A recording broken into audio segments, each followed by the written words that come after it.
Hello guys, welcome back again to Indian coding. So इस lecture में हम सीखेंगे कि एक्सेस स्पेसिफायर क्या होते हैं। तो अभी तक हमने क्लासेस बनाई हैं तो आप उससे फैमिलियर हो चुके होंगे। तो हम जब भी क्या लिखते हैं, क्लास बनाते हैं, उसके बाद लिखते हैं पब्लिक, लिखते हैं और उसके बाद एक सिंपल कोलन लगा देते हैं। तो इसको क्या बोलते हैं हम? एक्सेस। तो ये क्या है? एक्सेस स्पेसिफायर है।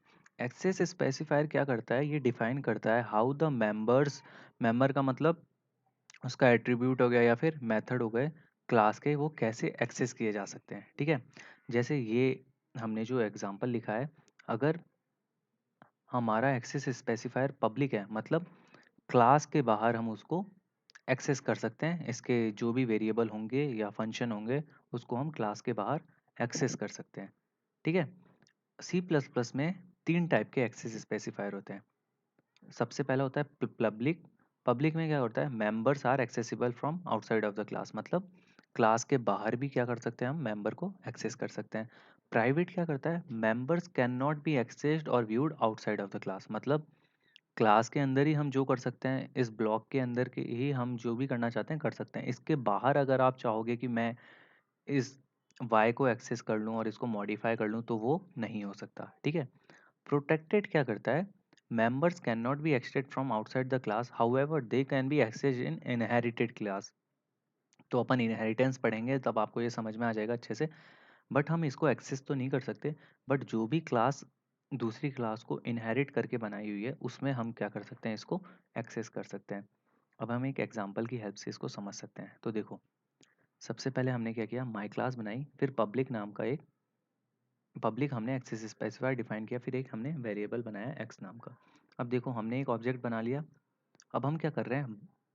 अपने मेन क्लास में, मतलब इस क्लास से तो बाहर ही हुआ, इस क्लास से बाहर आके हम इसको क्या कर रहे हैं? वैल्यू असाइन कर रहे हैं। ये अलाउड है क्योंकि ये पब्लिक एक्सेस स्पेसिफायर के अंदर आता है। ठीक है, फिर हमने एक्सेस स्पेसिफायर लिखा प्राइवेट, मतलब इसके नीचे जो भी आएंगे वो प्राइवेट में होंगे। फिर हमने इंट नाम का एक वेरिएबल बनाया वाई। फिर अब हमने चाहा कि हम इसको भी वैल्यू असाइन करें, तो ये ऐसा नहीं हो सकता क्योंकि वाई प्राइवेट है। हम यहाँ पे इसको वैल्यू दे सकते हैं, y की वैल्यू 60 थी, बट अगर आप चाहो कि हम क्लास के बाहर से इसको वैल्यू दें तो ये पॉसिबल नहीं है। ठीक है, तो बट एक गुड प्रैक्टिस मानी जाती है कि हमारा जो क्लास के एट्रीब्यूट्स हैं उसको क्या करें? हम प्राइवेट बनाएं। क्यों? कोई एक्सीडेंटली हमारे कोड को चेंज नहीं कर सके, क्योंकि कार क्लास के जो भी वेरिएबल होंगे वो एक्सेस नहीं हो कर पाएगा, तो वो चेंज नहीं हो सकते। ठीक है, सो आइए हम इसको रन भी करवा लेते हैं। एरर आएगी वैसे तो, बाकी एक बार दिखा देते हैं आपको रन करा के भी। क्यों एरर आएगी? क्योंकि हमने क्या बनाया है, देखो। अब हम इसको एक बार रन कर लेते हैं। हमारे पास आउट देखो, एरर आ गई। एरर आनी ही थी, बिकॉज देखो, और एरर भी देखो यहाँ पे क्या आ रहा है। वाई क्या है? प्राइवेट एट्रीब्यूट है। वाई प्राइवेट एट्रीब्यूट है, इसको हम डिफाइन नहीं कर सकते। और अगर हम क्या करें, इस लाइन को कमेंट आउट कर दें तो हमारा प्रोग्राम चल जाएगा अच्छा खासा बिना एरर के।